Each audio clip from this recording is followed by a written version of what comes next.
Our story begins not with a king or a battle, but with a legend as big as the sky. Long ago, the Kathmandu Valley was a shiny lake called Nagdahar. It was home to snakes and a special flower called a lotus. From the lotus, a blue flame appeared, Swayambhu, the Buddha who created himself. This holy light brought wise people and gods from the hills around. One of them was Bodhisattva Manjushri. He thought this place should be open to everyone. With his fiery sword, Manjushri cut open the southern hill at Chobhar. This drained the lake and showed fertile land. The snakes found new homes in smaller ponds. The lotus settled on top of a hill, where the Swayambhunath Stupa is now. This story tells us how the valley became a place where people lived and built things. It was blessed and meant for great things. Even the name Nepal is part of a myth. Some say it comes from a wise man named Ne. Others say it comes from Nepa, which means country in the middle. These stories remind us that Nepal's history is deeply connected to the spirit world.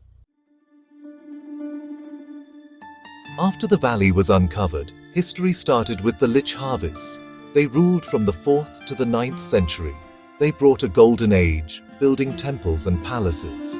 This set the stage for Nepal's special mix of Hinduism and Buddhism. Their stone writings show a smart society that respected both Hindu and Buddhist ways. The Changu Narayan Temple, a UNESCO site, shows how artistic they were. After the Lichhavis, the Malla family turned the valley into an outdoor museum of art and culture. The Mallas competed to build even grander temples and palaces. This led to the famous Durbar squares in Kathmandu, Patan, and Bhaktapur. Newer artists made the pagoda style perfect. The valley became a center for books, music, and plays. The Malla time lives on in the valley's buildings and lively cultural traditions. Their achievements still inspire people from all over the world. Standing tall over Nepal's history are the Himalayas. They are more than just mountains, they are protectors and spiritual anchors. This natural fortress kept Nepal safe from powerful neighbors. This allowed its many cultures to grow on their own. Groups like the Sherpas, Newars, and Tharas kept their languages and customs, shaped by the mountains. The peaks are seen as holy, homes to gods and goddesses. They are also the source of rivers that keep life going. Dangerous mountain paths became trade routes, bringing goods and ideas between Tibet and India. Buddhist monks and Hindu wise men crossed these mountains, making Nepal's spiritual landscape richer. The Himalayas made Nepal a place where different faiths and cultures met. This created a special mixed tradition. For Nepalis, the mountains are symbols of pride, strength, and national identity. They are the quiet guardians that have shaped the nation's future. In the 18th century, Nepal was like a quilt of many small kingdoms. It was open to dangers from outside. In Gorkha, Prithvi Narayan Shah became powerful with a dream of uniting everyone. He saw Nepal as a yam between two big rocks, China and British India. He knew that being united was key to survival. Using his military skills, making friends with others, and being patient, he started bringing the scattered kingdoms under one flag. His main goal was the Kathmandu Valley, the heart of the region's culture and money. He blocked the valley, making the Malla kings weak. This cleared the way for him to take over. Prithvi Narayan Shah respected the many different people in his new nation. He called it a common garden of all kinds of people. His idea of including everyone helped create a single identity. His dream was not just to conquer, but to build a nation. Prithvi Narayan Shah's vision laid the groundwork for modern Nepal. In 1768, Prithvi Narayan Shah took Kathmandu during the Indrajatra festival. He used the city's busy celebration to his advantage. The story says the living goddess Kumari blessed him, making his rule seem right. With Kathmandu safe, Patan and Bhaktapur soon followed, uniting the valley. The capital moved to Kathmandu. The Gorkhali campaign made Nepal's borders bigger than ever before. The well-trained Gorkhali soldiers became the strong core of the new country.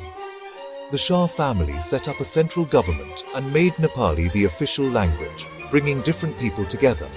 Nepal's creation was a very important moment, as nearby areas were falling under foreign rule. Prithvi Narayan Shah's smart thinking kept Nepal independent. He is remembered as the father of the nation. Nepal's unification created a strong army, but it was the Anglo-Nepalese War of 1814 that made its soldiers famous. The British thought it would be an easy win, but the Gorkhalis' bravery and skill in mountain fighting surprised them. Their courage, especially with the famous Kukuri knife, earned them deep respect, even when they lost. The British insisted on hiring Gorkhali soldiers, which led to the famous Gurkhas. Gurkhas have fought in big wars all over the world. They are known for being loyal and brave. Their motto, "Better to die than be a coward," shows their spirit. Gurkhas are like ambassadors for Nepal around the world. They support their families and communities back home. Their story shows the courage that was built during Nepal's unification. The Gurkhas are still a huge source of national pride. After unification, Nepal's politics changed a lot with the rise of the Rana family in 1846. Jung Bahadur Rana took power. He made the Shah king just a figurehead and started a system where power was passed down in his family. The Ranas kept Nepal cut off from the world. They kept power within their family and didn't want ordinary people to get educated. Grand palaces stood next to the poverty of common people. Progress stopped. The Ranas kept a smart friendship with British India. This helped their rule last. Gurkha soldiers continued to be hired, making ties with the British stronger. By the mid-20th century, ideas of democracy started to sneak in, and people became unhappy. King Tribhuvan and those who wanted democracy got ready to challenge the Ranas' rule. The stage was set for another big change in Nepal's history.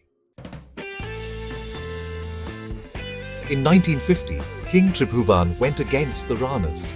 He found safety in the Indian embassy and supported the movement for democracy. The Nepali Congress started a revolution. By 1951, the Rana rule fell apart. Tribhuvan came back as a hero. He promised democracy and opened Nepal to the world. The first democratic elections in 1959 brought hope, but then came problems. In 1960, King Mahendra fired the government and put in place the Panchayat system, which was really just a king ruling everything. For 30 years, political parties worked in secret. The wish for democracy was always there. In 1990, the People's Movement exploded. Millions demanded change. King Birendra gave in. He brought back multi-party democracy and became a king who followed a constitution. Nepal entered a new time, but the journey to a steady democracy was far from over. The winds of change had once again swept through the nation.